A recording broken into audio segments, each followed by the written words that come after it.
헬라어로 교회라는 말을 에클레시아라고 말을 합니다. 아마 한 번쯤은 들어보셨을 말인데요. 그런데 이 에클레시아라는 단어가 두 단어가 합해져서 쓰인 말인데요. 한 단어는 밖으로, 한 단어는 불러내었다라고 하는 단어입니다. 그러니까 에클레시아라는 말이 밖으로 불러낸 사람들이라고 하는 것입니다. 원래는 고대 그리스에서 사용하던 말입니다. 시민들이 모여서 무슨 회의를 하는 그런 것을 말하는데 교회라는 단어로 우리가 차용해서 쓰다 보니까 이게 완전히 이제 고착화돼서 에클레시아 하면 교회라고 생각을 하게 된 거죠. 허물과 죄로 죽었던 우리를, 하나님과 원수된 관계였던 우리를, 본질상 진노의 자녀였던 우리를 불러냈다는 겁니다. 그래서 하나님께서 거룩하고 흠이 없는 백성으로 살아갈 수 있는 공동체로 불러낸 것이 바로 교회다라고 말씀을 하고 있는 것입니다. 그렇다면 우리가 하나님의 거룩하고 흠이 없는 자녀로 부름을 받았다면 하나님께서 말씀하시는 말씀을 통해서 거룩한 삶을 살아가면 교회다운 교회로 살아갈 수 있는 것이고 하나님을 기쁘시게 하는 교회로 살아갈 수 있는 겁니다. 그런데 이 말씀이 이렇게 듣기에는 쉬운 것 같지만 실제로 우리가 삶을 살아내는 것은 만만치 않아 보입니다. 도대체 무엇이 문제인지 또 어떻게 해야 하는 것인지 오늘 말씀을 통해서 좀 살펴보려고 합니다. 보통 사람들은 자신들의 과거에 좋지 못한 일이 있으면 그것을 끄집어내서 말하고 싶어 하지 않습니다. 그런데 성경은 우리가 죄와 허물로 죽었던 존재였고 본질상 진노의 자녀였고 하나님과 원수된 자녀였다고 하는 것을 한 번만 말씀하는 것이 아니라 여러 차례 거듭 반복해서 말씀하고 있다는 것입니다. 우리가 구원받은 백성들인데 그러면 하나님, 아니 구원받았는데 굳이 구원받기 전에 우리의 모습을 한두 번도 아니고 여러 번 반복해서 하나님 말씀하실 이유가 어디 있습니까? 라고 물을 만도 한데 하나님은 그런 우리의 마음을 너무 잘 알고 계실 것 같기도 한데 성경에 보면 우리가 구원받기 전에 어떤 존재였는지에 대해서 거듭 반복해서 말씀하고 있다는 것입니다. 그렇게 말씀하시는 이유는 우리가 과거에 구원받기 전에 어떤 모습이었는지를 잊지 말라고 하는 하나님의 말씀이라는 것입니다. 로마서 말씀을 보면 로마서 3장 9절부터 18절 말씀 우리 함께 같이 읽어보겠습니다. 그러면 어떠하냐? 우리는 나으냐? 결코 아니라. 유대인이나 헬라인이나 다 죄 아래 있다고 우리가 이미 선언하였느니라. 같이 읽어보겠습니다. 다시 읽어볼게요. 9절부터요. 그러면 어떠하냐? 우리는 나으냐? 결코 아니라. 유대인이나 헬라인이나 다 죄 아래 있다고 우리가 이미 선언하였느니라. 기록된 바 의인은 없나니 하나도 없으며 깨닫는 자도 없고 하나님을 찾는 자도 없고 다 치우쳐 함께 무익하게 되고 선을 행하는 자는 없나니 하나도 없도다. 그들의 목구멍은 열린 무덤이요 그 혀로는 속임을 일삼으며 그 입술에는 독사의 독이 있고 그 입에는 저주와 악독이 가득하고 그 발은 피 흘리는 데 빠른지라. 파멸과 고생이 그 길에 있어 평강의 길을 알지 못하였고 그들의 눈앞에 하나님을 두려워함이 없느니라 함과 같으니라. 또 23절 말씀에 보면 모든 사람이 죄를 범하였으니 하나님의 영광에 이르지 못하더니 라고 말씀을 하고 있습니다. 성경은 우리가 죄인이라고 말씀을 하고 있습니다. 하지만 세상 사람들은 이것을 인정하고 싶어 하지 않죠. 세상 사람들은 사람을 일컬어서 모든 것이 가능한 존재인 것처럼 말을 합니다. 하나님을 능가하고 싶어 하죠. 그래서 바벨탑을 쌓았던 사람들이 뭐라고 말했습니까? 우리의 이름을 하늘에 내자고 말했던 것입니다. 예전에도 그랬고 지금도 그렇고 앞으로도 그렇게 할 것입니다. 사람들은 계몽주의 이후에 과학의 발전에 힘입어서 이성이 모든 문제를, 과학이 모든 문제를, 인간의 모든 문제를 해결할 거라고 생각을 했고 지금도 많은 사람들이 그렇게 생각을 하고 있는 것으로 보여집니다. 인류 전체가 위기를 맞았던 코로나19로 많이 어려움을 겪었지만 그 발전한 과학을 가지고 백신을 개발하고 이 문제를 해결하려고 노력하기도 합니다. 여러분들도 보셨겠지만 지구 멸망을 다루는 영화들을 보면 결국은 인간이 나서서 그 문제를 해결하거나 최소한 인간 안에 무슨 소망이 있을 것을 말해주는 내용들을 볼 수가 있습니다. 그래서 하는 말이 뭡니까? 그래, 인간이니까 가능한 거야. 인간이 모든 문제를 해결할 수 있어. 이렇게 사람들로부터 생각하도록 하는 것이죠. 로마서 말씀을 우리가 봤지만 인간은 죄인이라고 말하고 있지만 세상 사람들은 이것을 인정하지 않습니다. 인간은 모든 진화의 최고의 정점에 이르러 있고, 그래서 인간은 모든 것이 가능하고 발전시키고 모든 것을 해결할 수 있다라고 사람들에게 말하죠. 그래서 무슨 문제가 생겨나면 좀처럼 그 문제의 원인이 무엇인지를 잘 찾아가고 싶어 하지 않습니다. 왜냐하면 그 문제의 원인을 찾고 또 찾아 들어가면 결국은 인간의 탐욕으로부터 그 문제가 시작했다는 것을 알고 있기 때문에, 그래서 문제가 발생하면 그 문제에 수박 걸 탔듯이 그냥 쉽게 해결하려고 하지 근본적인 문제를 해결하려고 하지는 않는다는 것입니다. 하지만 성경은 인간은 죄인이라고 말씀하고 있습니다. 인간은 이 죄의 문제를 스스로 해결할 수 없는 존재라고 성경은 분명히 말씀하고 있다는 것입니다. 창세기 3장 5절 말씀에 보면 너희가 그것을 먹는 날에는 너희 눈이 밝아져 하나님과 같이 되어 선악을 알 줄 하나님이 아심이니라 라고 말씀을 하고 있습니다.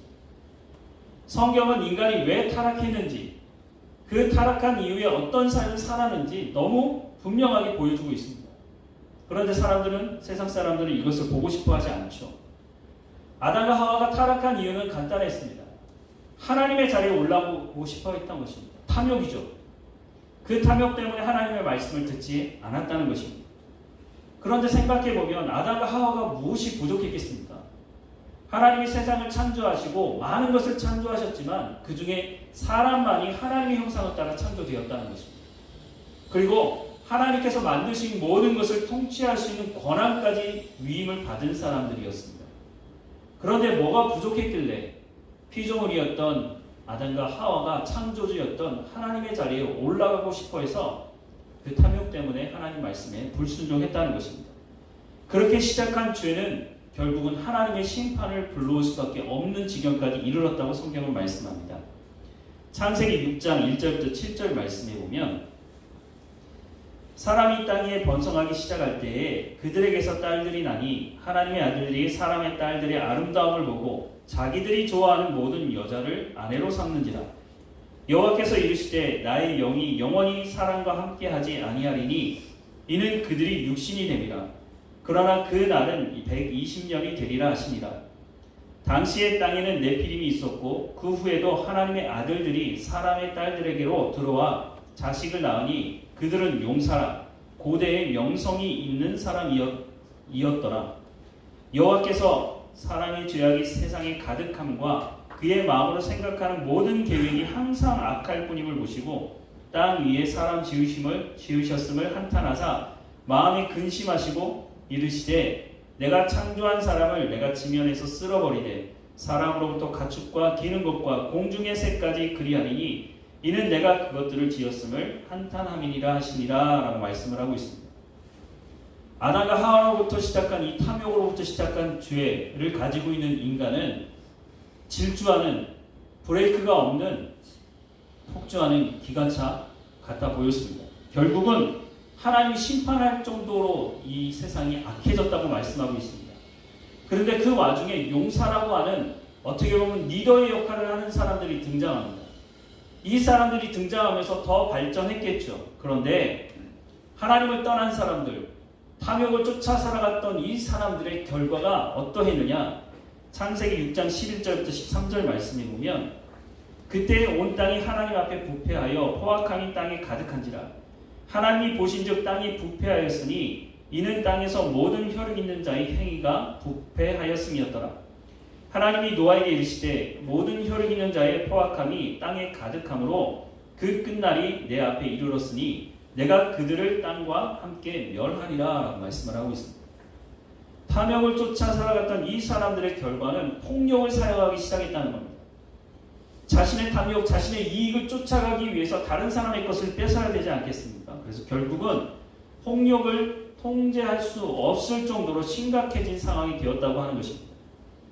조금 전에 봤지만 창세기 6장 5절부터 7절에 이렇게 말씀합니다. 여호와께서 사람의 죄악이 세상에 가득함과 그의 마음으로 생각하는 모든 계획이 항상 악할 뿐임을 보시고 땅 위에 사람 지으셨음을 한탄하사 마음이 근심하시고 이르시되 내가 창조한 사람을 내가 지면에서 쓸어버리겠다, 심판하시겠다 라고 말씀을 하고 있습니다. 사람들은 간혹 이렇게 난장판이 된 세상이라면 다 쓸어버리고 새로 시작하면 되지 않을까? 라고 생각하기도 합니다. 그런데 정말 쓸어버리고 새로 시작하면 새로워질까요? 창세기 11장 1절부터 4절 말씀에 보면 온 땅의 언어가 하나요 말이 하나였더라.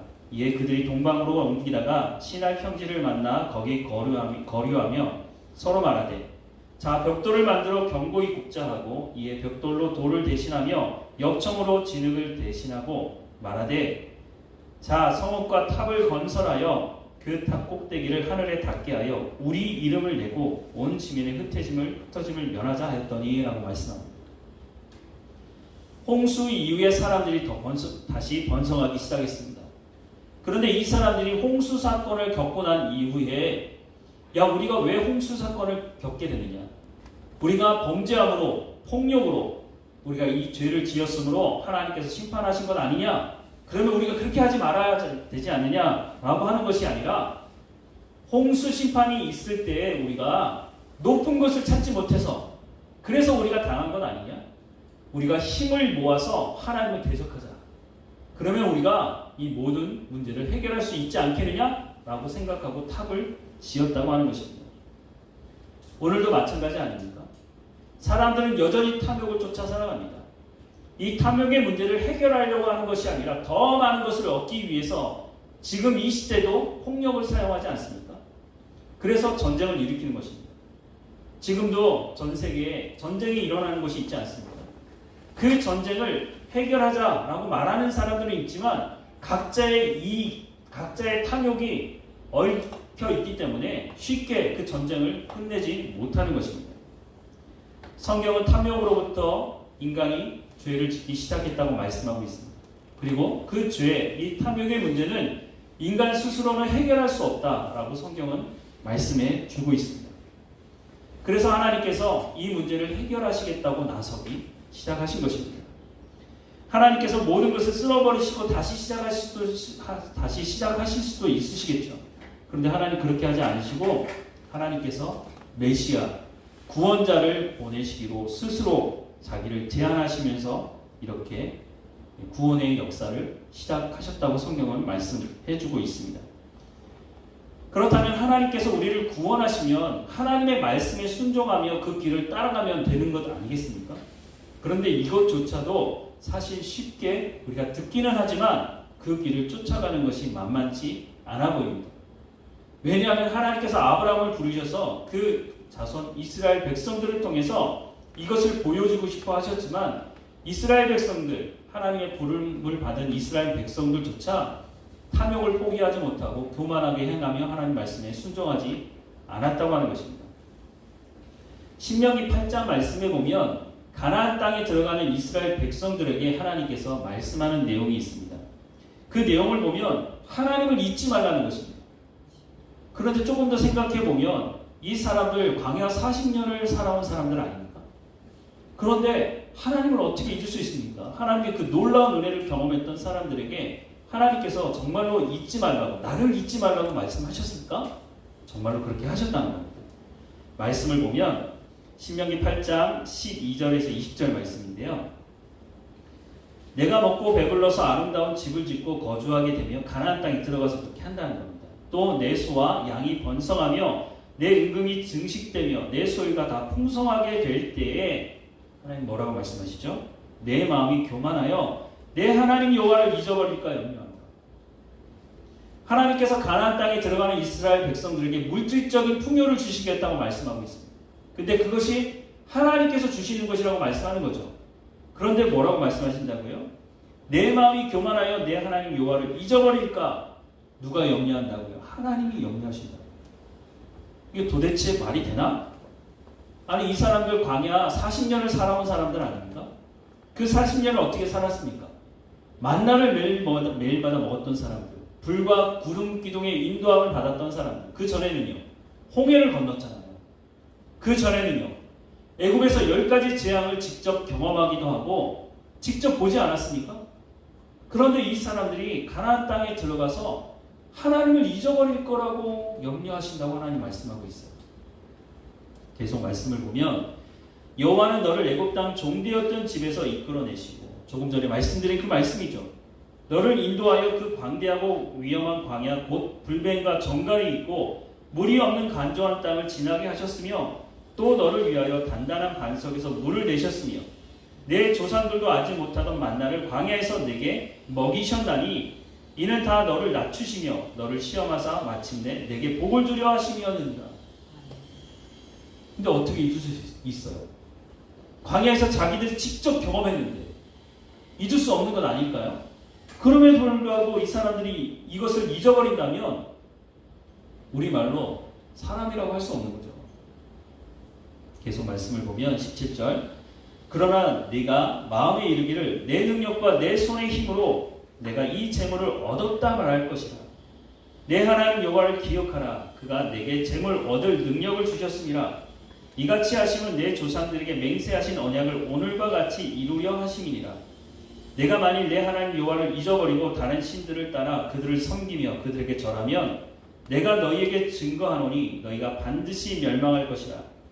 여호와께서 너희 앞에서 멸망시킨 민족들 같이 너희도 멸망하리니 이는 너희가 너희 하나님 여호와의 소리를 청종하지 아니함이니라 라고 말씀을 하고 있습니다. 하나님 분명히 약속하신 대로 그 땅도 주셨고 그 땅에 들어가서 풍요를 맛보게 될 거라고 말씀하신 대로 풍요도 맛보았습니다. 그럼에도 불구하고 이스라엘 백성들은 가나안 땅에 들어가서 하나님 주신 그 풍요보다 더 많은 것을 달라고, 그래서 우상을 섬기기 시작했죠. 이럴 가능성을 하나님 아시기 때문에 미리 말씀하신 것입니다. 너희가 가나안 땅에 들어가면 그럴 수 있기 때문에 하나님을 잊지 말아라. 거듭 반복해서 하나님께서 너희에게 베푸신 그 은혜, 구원을 잊지 말아라 라고 말씀하고 있는 겁니다. 하나님은 분명히 내 하나님 여호와를 기억하라 라고 말씀을 하고 있습니다. 너희들이 어디로부터 구원을 받았는지, 그 구원의 과정이 어떠했는지, 하나님께서 얼마나 놀라운 은혜를 베푸셨는지를 기억하라는 것입니다. 그렇지 않으면 너희가 우상을 섬기고 하나님 말씀에 불순종하는 삶을 살아갈 수 있기 때문에, 그러니까 하나님을 기억하라고 거듭 반복해서 말씀하고 있는 겁니다. 그런데 하나님이 말씀하신 그 말씀을 듣지 않았고 결국은 신명기, 우리가 조금 전에 읽었던 마지막 부분에 나오는 말씀이지만, 이 사람들이 우상을 숭배하고 결국은 하나님 말씀이 불순종함으로 어떻게 됐습니까? 하나님께서 말씀하시는 대로 가나안 땅에 살고 있던 사람들이 멸망당한 것처럼 이스라엘 백성들도 결국은 하나님의 심판을 통해서 나라가 망하는 경험을 하지 않습니까?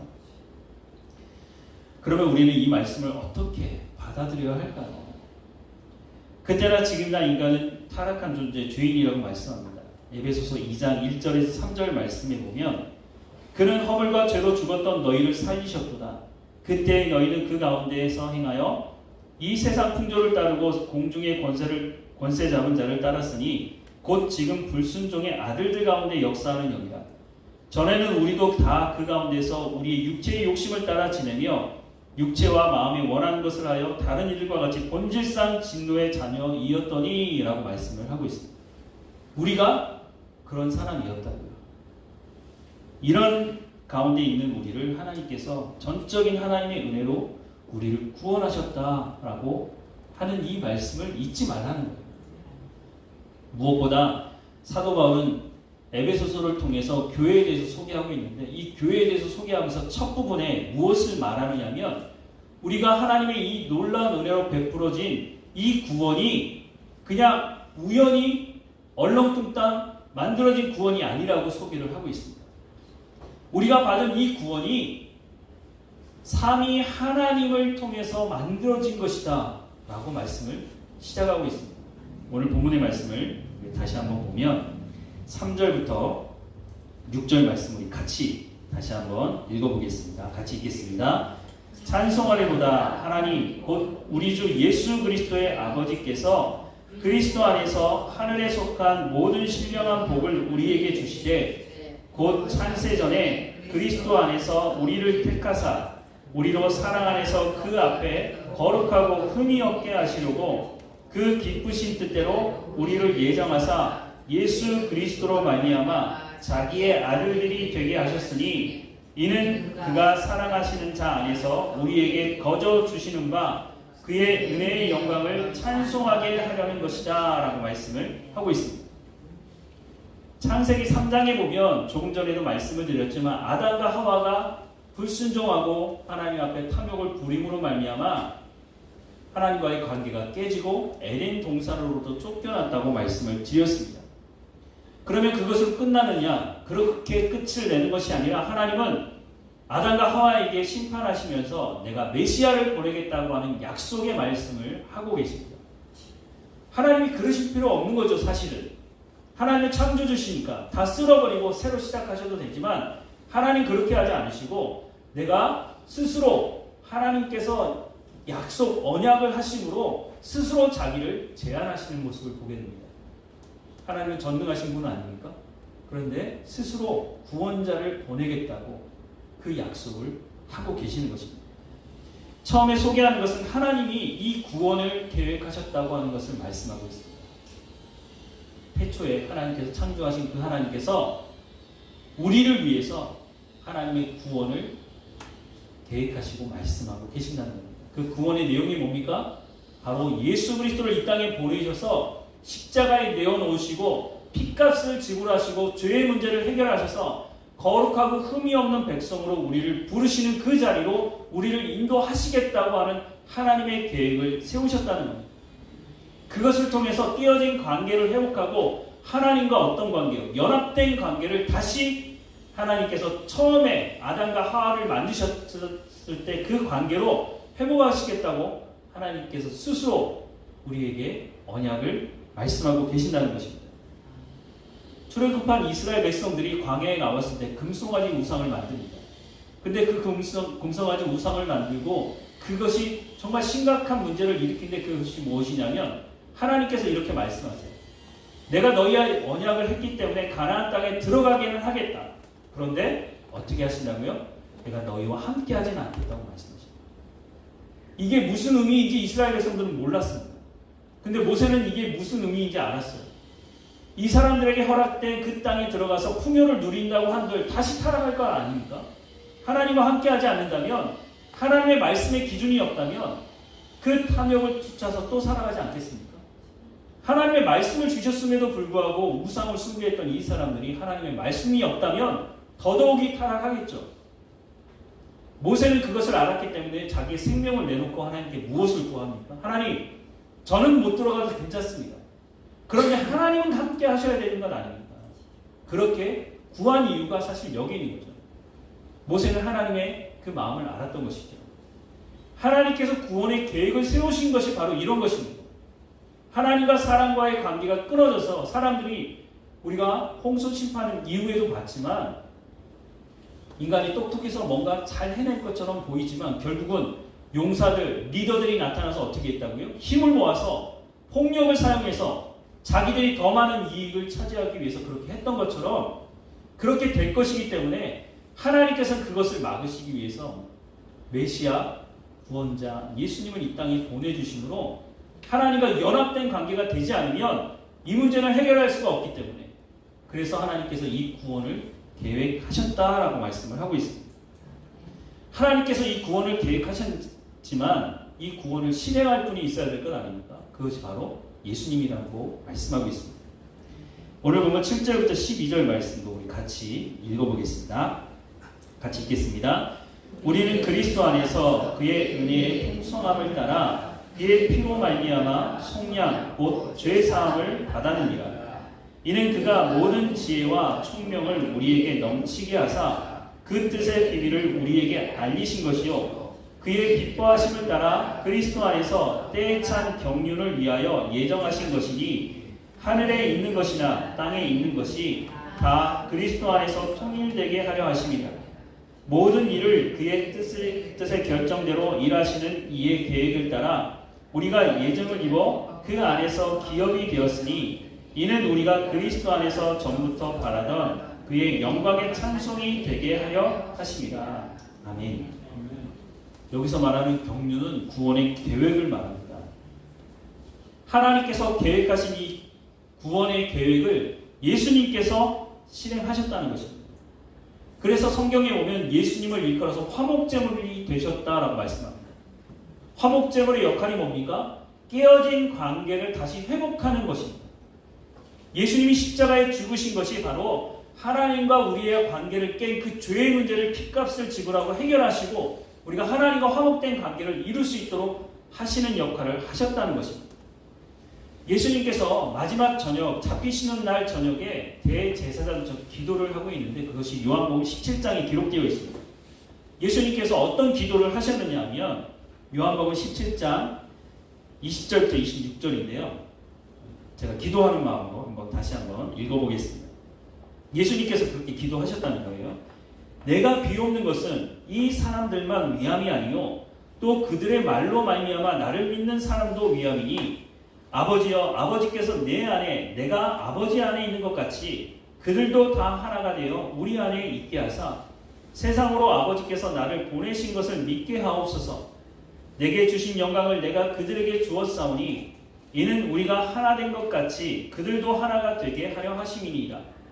곧 내가 그들 안에 있고 아버지께서 내 안에 계시니 그들로 온전함을 이루어 하나가 되게 하려 함은 아버지께서 나를 보내신 것과 또 나를 사랑하신 같이 그들도 사랑하신 것을 세상으로 알게 하려 함이로소이다. 아버지여 내게 주신 자도 다 나 있는 곳에 나와 함께 있어 아버지께서 창세 전부터 나를 사랑하심으로 내게 주신 나의 영광을 그들에게 보게 하시기를 원하옵나이다. 의로우신 아버지여 세상이 아버지를 알지 못하여도 나는 아버지를 알았사옵고 그들도 아버지께서 나를 보내신 줄 알았사옵나이다. 내가 아버지의 이름을 그들에게 알게 하였고 또 알게 하리니 이는 나를 사랑하신 사랑이 그들 안에 있고 나도 그들 안에 있게 하려 함이니이다. 아멘. 예수님께서 지금 하시는 마지막 기도를 하시는 이 기도의 내용이 뭡니까? 이제 내가 십자가의 그 길을 가게 되고 십자가에 매달려서 죽게 될 것인데 이것을 통해서 어떻게 하기 원한다고요? 아버지와 내가 하나인 것처럼 관계가 깨어졌던 그 범죄했던 사람들과 하나님의 관계가 회복되어지는 하나된 관계가 되게 해주십시오. 그래서 내가 이 십자가의 길을 가는 것 아닙니까? 라고 기도하고 있는 거죠. 예수님께서 자기의 몸을 내어주시면서 하나님과의 그 깨어진 관계, 연합됨을 내가 실행합니다. 물론 예수님께서 겟세마네 기도에서 뭐라고 말씀합니까? 인간적인 모습을 드러내기도 하죠. 왜 힘들지 않았겠습니까? 그러니 이 잔이 내게서 지나가게 해달라고 말하죠. 하지만 예수님께서 뭐라고 결론을 내리십니까? 내 뜻대로가 아니라 아버지의 뜻대로 예수님께서 기도하셨던 것처럼 하나 되는 이 연합된 관계를 이룰 수 있도록 내가 이 길을 가겠습니다 라고 결론을 내리시는 거죠. 우리가 이 구원이 값없이 주어졌기 때문에 공짜로 주어졌기 때문에 쉽게 생각할지 모르지만 하나님은 이 구원을 계획하셨고 예수님은 이 구원을 실행하시는데 그냥 실행하시는 것이 아니었다고 하는 것을 성경은 분명히 말씀해 주고 있습니다. 우리가 값을 지불하지 않았다고 쉽게 생각할 문제가 아니라고 하는 것입니다. 우리에게 허락된 이 구원이 얼마나 놀라운 것인지를 보라는 것입니다. 근데 여기서 끝나지 않죠. 마지막 13절과 14절 말씀 우리 같이 읽어보도록 하겠습니다. 같이 읽겠습니다. 그 안에서 너희도 진리의 말씀 곧 너희의 구원의 복음을 듣고 그 안에서 또한 믿어 약속의 성령으로 인치심을 받았으니 이는 우리 기업의 보증이 되사 그 얻으신 것을 속량하시고 그의 영광을 찬송하게 하려 하심이라 라고 말씀을 하고 있습니다. 누구를 말하는 거죠? 성령님의 역할을 말씀하고 있습니다. 하나님께서 구원을 계획하시고 예수님은 그 구원을 실행하시고 성령님은 어떻게 하신다고요? 우리가 구원받았다고 하는 것을 보증하신다는 거예요. 그리고 지속할 수 있도록 하나님의 말씀을 깨달아 알게 하시고 우리가 이 땅에서 하나님 부르시는 그날까지 하나님의 말씀을 따라 순종하는 거룩한 삶을 살아갈 수 있도록 성령님께서 도우신다고 말씀을 하고 있는 거예요. 이 성령님에 대해서는 드릴 말씀이 많아서 나중에 따로 말씀을 드리도록 하겠습니다. 사랑하는 여러분, 우리가 하나님 앞에 구원받았다고 말하는 이 구원은 얼렁뚱땅 우연히 만들어진 구원이 아니라는 거예요. 물론 우리가 지나가다가 어떤 사람이 우리 함께 예수 믿고 신앙생활 합시다 라는 한마디 때문에 신앙생활 시작하는 분도 계세요.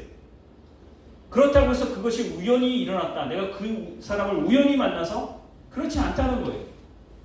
하나님께서는 나 한 사람을 구원하시기 위해서 구원을 계획하셨고, 예수님께서 그것을 실행하셨고, 성령 하나님께서 나를, 예수 그리스도를 주로 고백할 수 있도록 나를 인도하셨고 만나게 하셨고 연합된 관계로 삶을 살아갈 수 있도록 하시는 분이라고 말씀을 하고 있다는 겁니다. 혹시 이거 우연히 그런 거 아니야? 우연히 내가 예수님을 만난 거 아니야? 라고 생각하시는 분이 있다면 오늘 본문이 말씀을 다시 한번 새겨 들으시면 좋겠다는 생각을 합니다. 하나님께서 우리에 대한 평가를 좀 들으셔야 돼요.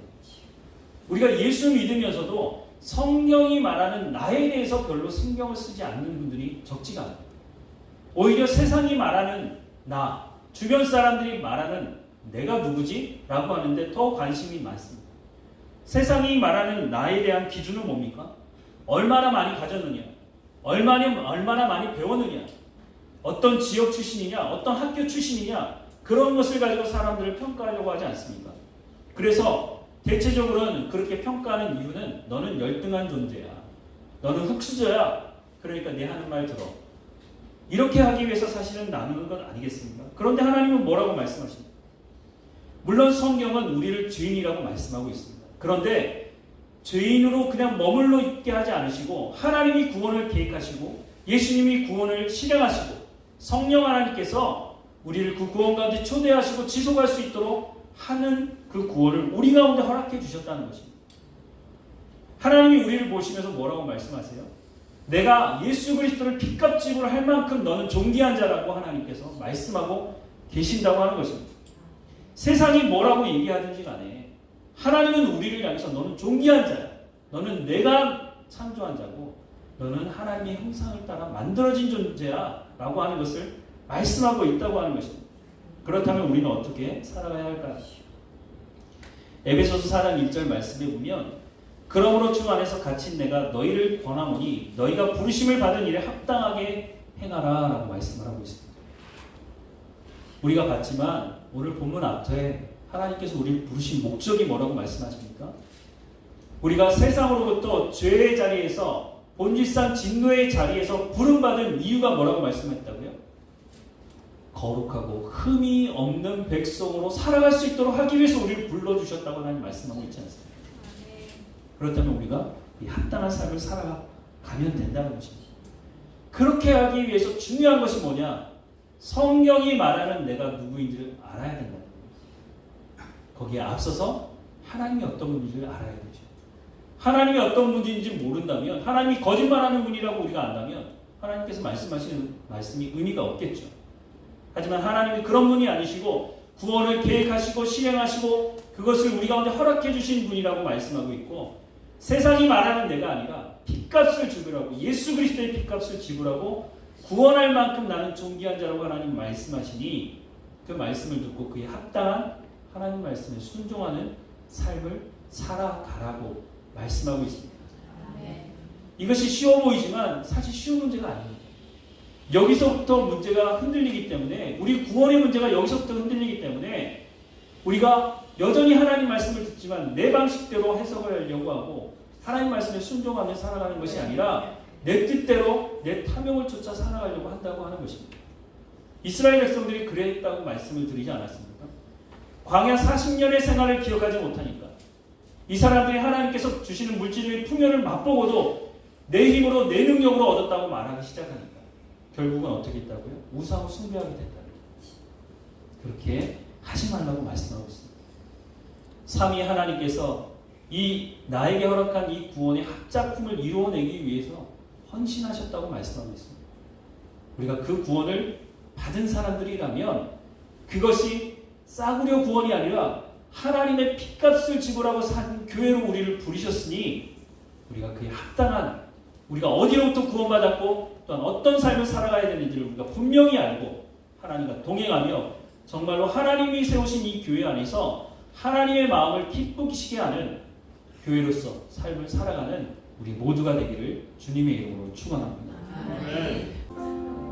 사랑과 은혜가 풍성하신 하나님, 예수 그리스도의 피값을 지불하고 우리를 구원의 자리로 인도하신 하나님의 놀라운 은혜를 찬양하고 감사합니다. 이스라엘 백성들은 그 풍요를 누리다가 하나님을 기억하지 못하고 우상을 숭배했던 자리로 나아갔습니다.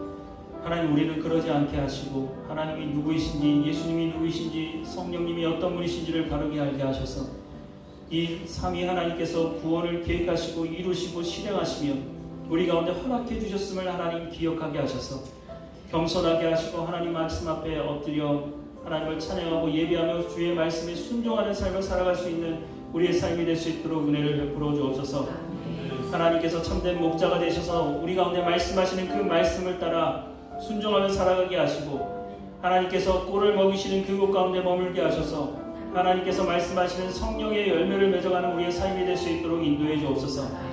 하나님이 한 주일의 삶이 하나님께 영광을 돌리는 삶이 될 수 있도록 인도해 주시고 고난 중에 있는 성도들을 하나님께 더 엎드리며 하나님의 지혜를 따라 살아갈 수 있도록 인도해 주시며 몸이 연약한 성도들을 회복시키시고 강건케 하셔서 맡긴 모든 일들을 온전히 감당할 수 있도록 또한 인도해 주옵소서.